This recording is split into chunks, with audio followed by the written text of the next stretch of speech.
So good afternoon, gentlemen. And I'm really pleased to welcome so many high brain and experts around the table. And I will start with Professor Richard Ducatel from Ghent University, well-known veterinary specialist, and Dr. Ferry Ponarma from JAPFA Comfeed in Indonesia, and Professor Min Ganshokt, who is back now at the University of New England in a new position, I would say, to simplify, like a vice president, but he will explain better tomorrow exactly what is his new function. You say that tomorrow we have a seminar focusing on rearing birds under hot conditions. And I added at that time, when I set up the title, 2 dots to say a challenge. And I think it's a real challenge, but I would say it's already a challenge to rear birds today, but under hot conditions, it's even worse. And I'm thinking to address one question for this discussion group is developing alternative to antibiotics under hot conditions. What does that mean, hot conditions, when we look at gut health, when we look at alternatives to antibiotics, reducing medications? So who wants to start first? Maybe Richard? Well, tomorrow I will put up a slide, like summarizing in one slide the different important findings with respect to gut health under hot conditions in what is, like the key issues in the literature. But in my opinion, there's one very critical issue, and that is the oxidative stress. And I think oxidative stress has been always a key issue with respect to muscle and with respect to metabolism, but it's a key issue even more so at the level of the intestinal tract. And because of oxidative stress to the epithelial cells, one of the major issues that comes out of oxidative stress is like the maintenance of the energy balance of the epithelial cell, which influences the tightness of the tight junctions. So in my opinion, this is the key issue which we are looking at when you're looking at effects on intestinal health under heat stress conditions, that you end up with an issue which is there without heat stress already, but which is much more pronounced, I think, when there's heat stress present.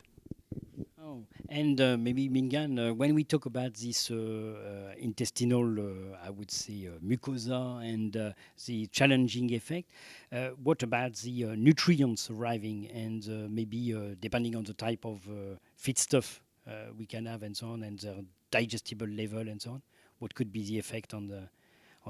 Further challenging, in fact, the gut integrity and the gut functioning. Yeah, thank you very much, Pierre-André. Of course, in heat conditions, I think we have a number of challenges. The first challenge is how you actually guarantee the normal feed intake in birds. They're already under challenge. On top of that, you actually have reduced feed intake. So that means there's already an imbalance in terms of nutrients reaching the gut and providing energy, protein, amino acid, micronutrients. So the extra stress will come out of heat stress. So that's one of the issues. And on top of that, you also have gut conditions that will change. You have change in ionic strength, and you actually have change in gut microflora composition. So that will add another layer of complexity to heat conditions. So feeding birds under heat conditions at the best of time is difficult.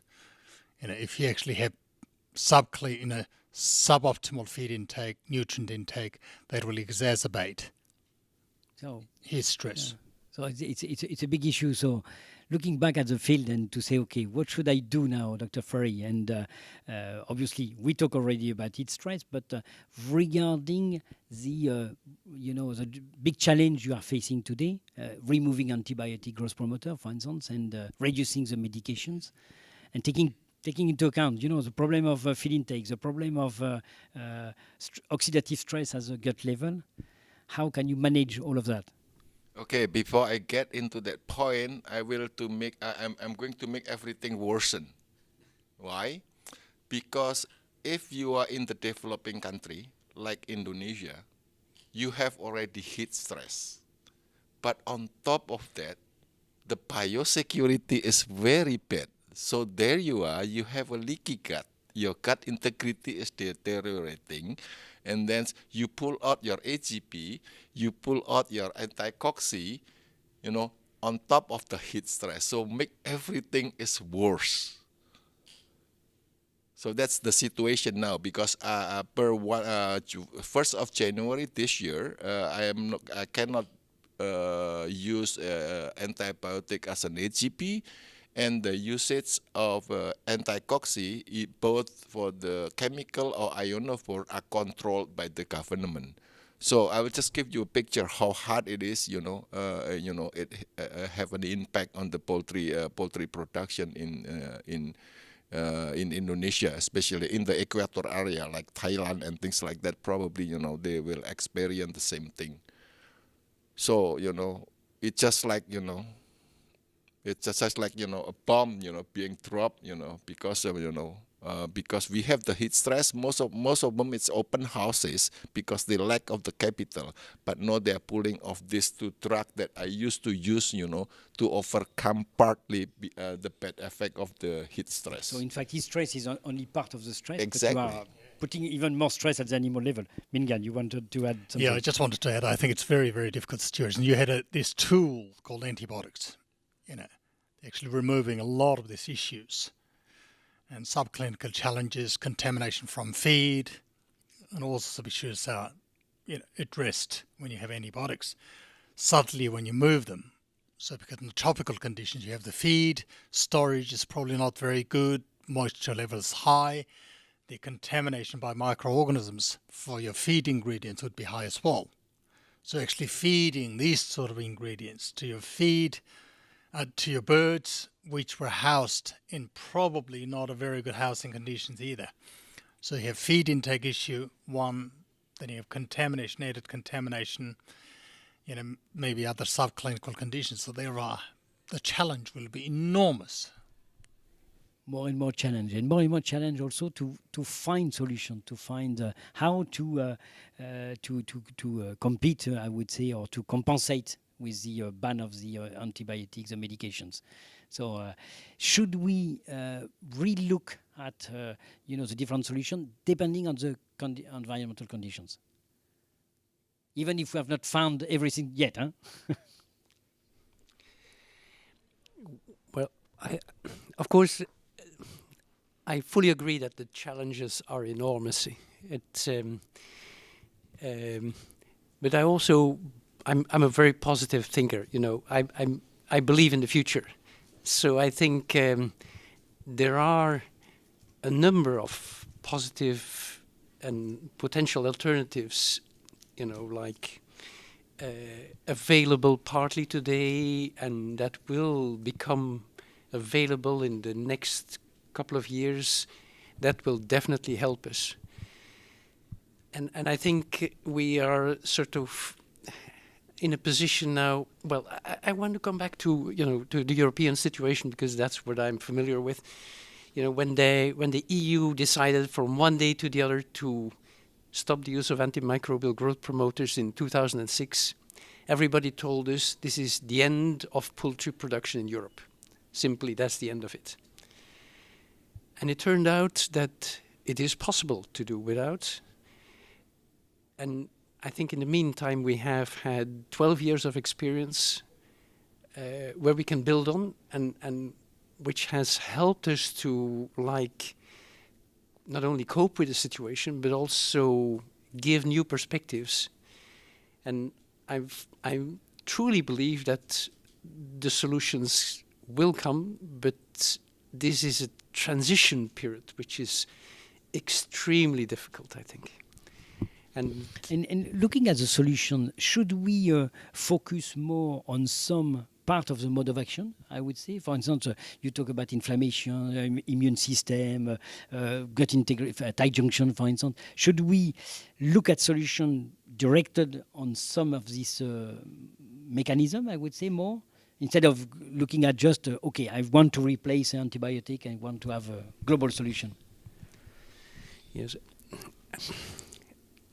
Not easy. To be honest, I think life has been easy without the with the antimicrobial growth promoters, because we were covering up a number of things. We were covering up, like, you know, the shifts in the microbiome which have come along with the continuous selection for improved feed conversion ratio and improved weight gain. And of course, without the antimicrobial growth promoters, you need to really understand what is going on in the bird to decide in your particular position what is the best strategy under your conditions. So we are looking more at, I would say, indicators or biomarkers of the situation to be more precise on where there is an issue. So maybe you have an idea on that, Mingan. I think, excuse me, I think it's a very interesting point, Richard, you're making, is that, you know, you've got to look at the birds, look at your own conditions and how you actually adapt to the particular conditions. We have to actually look at the birds and the way that we feed the birds. And that's an important area. I'm going to talk about intermittent feeding. For example, birds in the wild, and it's actually originated from this part of the world, you know, the red jungle fowl. And when it evolved, in the past, it used to eat when the day became cooler, and the rest when it's very hot. But of course, we have selected birds over the years so that we feed them continuously, you know, 23 hours, so 18 hours at least, 23 hours, 1 hour darkness. So, but if we actually look at the way that the birds were, so we feed them intermittently. And during a cooler period, give them more feed, so that will condition their gut microflora in a way that they will develop a better immunity, better resilience in a hot environment. On top of that, if we actually use various feed additives, for example, and we actually encourage crop holding, more gizzard development, and a more foregut activity, so that the acidity of the foregut will increase as you actually have more and more feed is stored. And because it's intermittent feeding, they will eat, you know, then wait until the next meal. Then you'll stimulate it, and the bigger crop holding will increase, then gizzard grinding will increase. Gizzard pH will go down, and a crop pH will go down. So you're already conditioning them so that from the beginning they're starting to have more acidic, more buffered digester coming into the gut, which will also mechanically process. On top of that, if you had enzymes, for instance, or even probiotics, you give them more time to ferment, more time to have it action in the foregut, front part of the gut.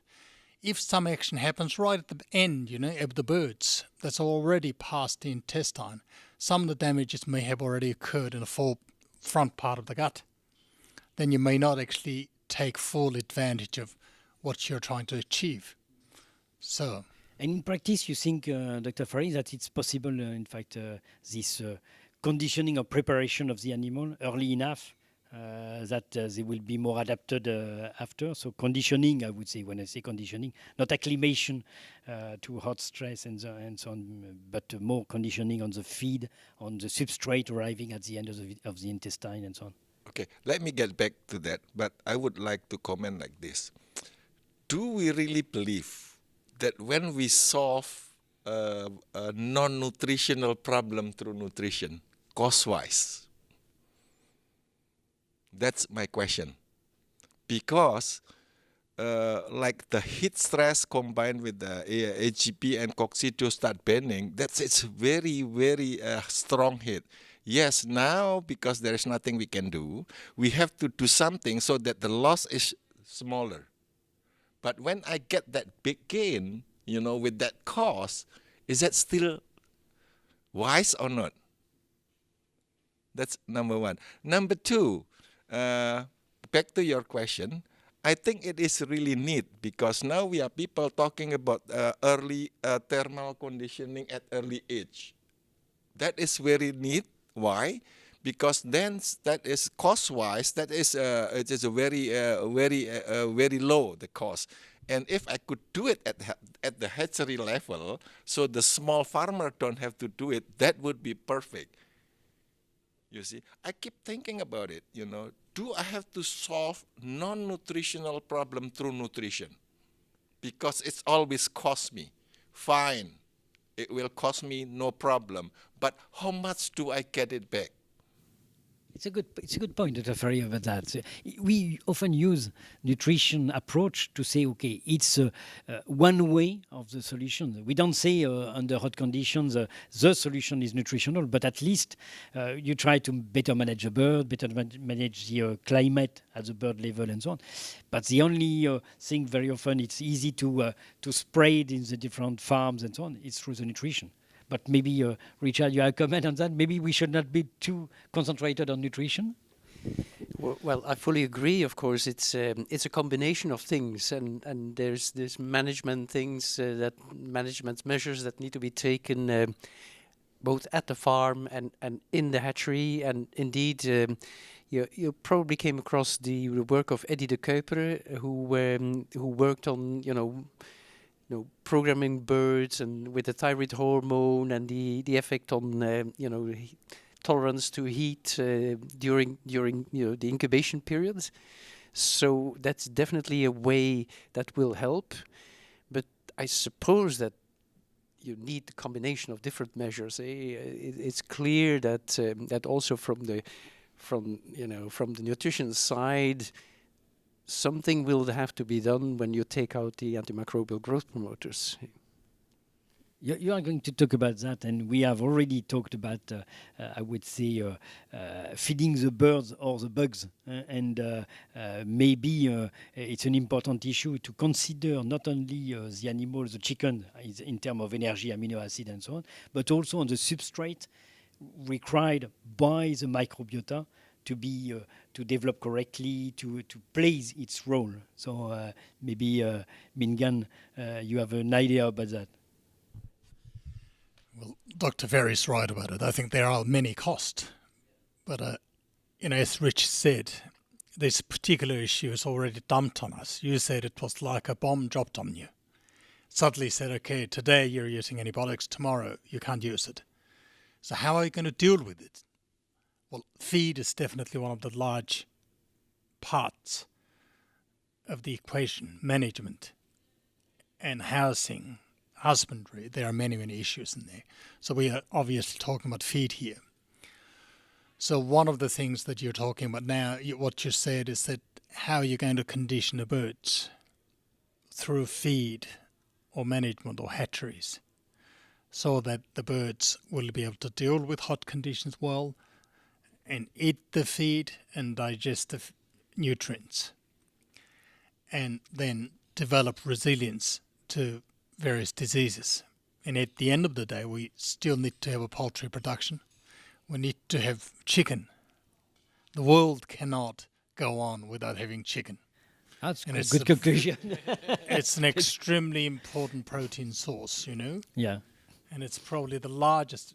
Eggs and chicken combined together and make protein the production, largest animal protein source for human consumption.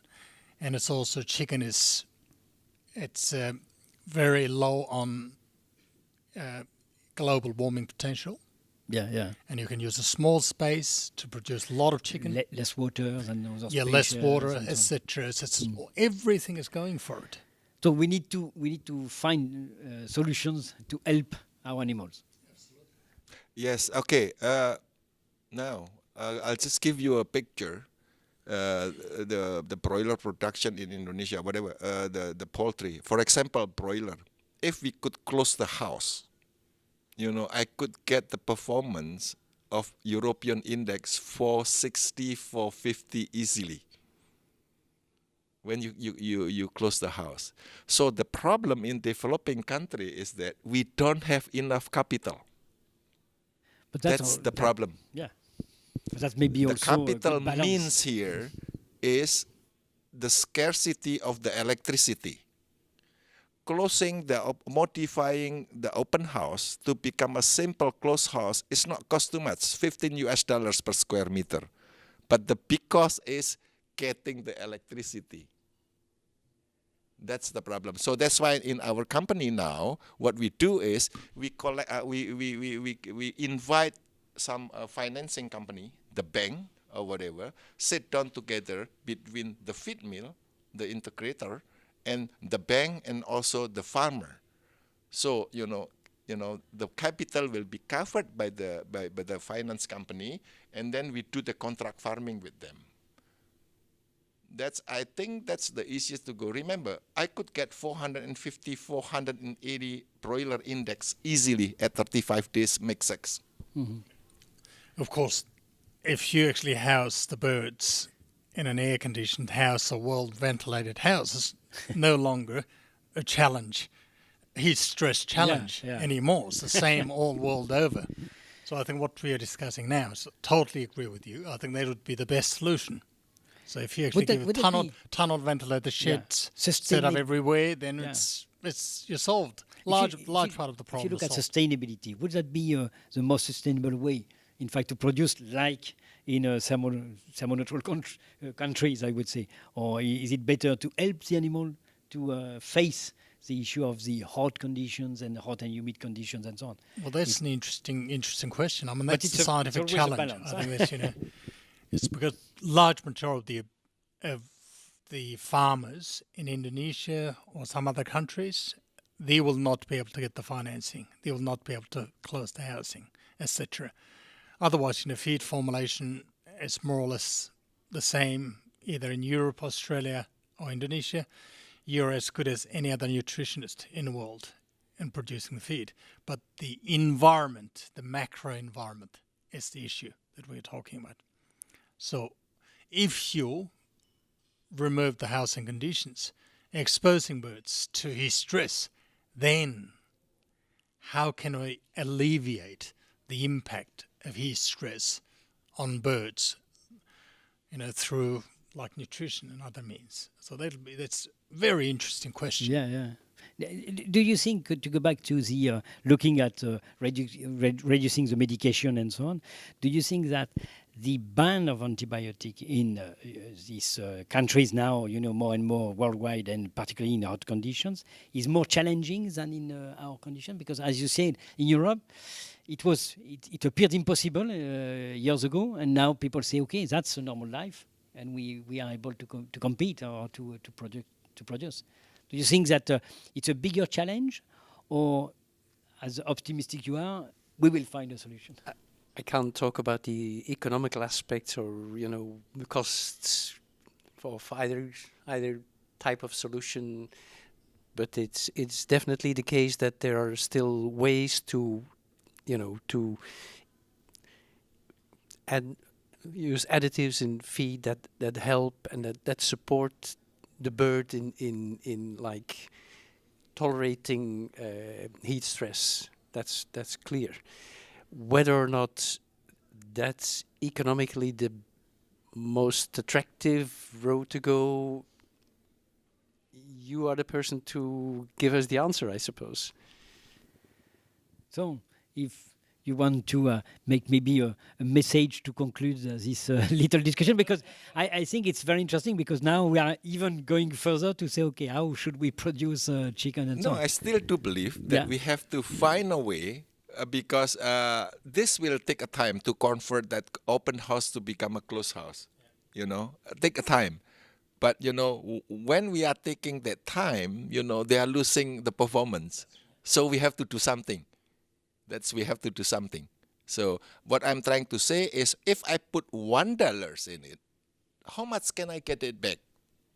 As long as I get a plus over there, so that means it's okay. I'm not dreaming that it's going to resolve the problem completely, because hope, yes, one day probably we will, through genetic selection with naked neck, and then, thermal conditioning, whatever it is. So yes, I do believe, as long as that will give us a positive, a net positive value, then we could do it. Because the way I calculate it like this, if an open house, they are checked in at 6 or 7 times a year. Every bird, they lost about 150 grams, and then lost about 7 point of FCR. If I could just collected that money, that probably enough to close the house. So at least there is different way to help the birds to grow and to, I would say, produce more protein and so on. So it will not be only nutrition. It will not be only vet, I would say. It will be management, nutrition, veterinary aspects, and trying to deal with everything. If anyone has one word to say for the future, what do you expect for the future? Maybe Richard and after Mingan? They are smart people. They'll find a solution. Some, embryologists or whatever it is, if that idea of thermal conditioning is working, for example, giving us a positive, that's the best way to go.